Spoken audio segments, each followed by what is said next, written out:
उपायच झाला त्यांचा.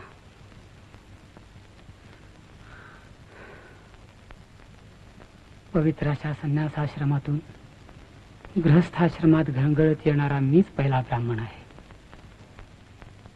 तेव्हा धर्म व्यवस्थित तरी त्याला प्रायश्चित्त येणार कुठून?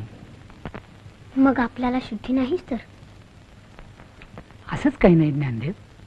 अंतःकरणानं शुद्ध असलेल्या मनुष्याला परमेश्वर काही दूर लुटीत नाही. पण माणसानं तरी माणसाला दूर का लुटावं?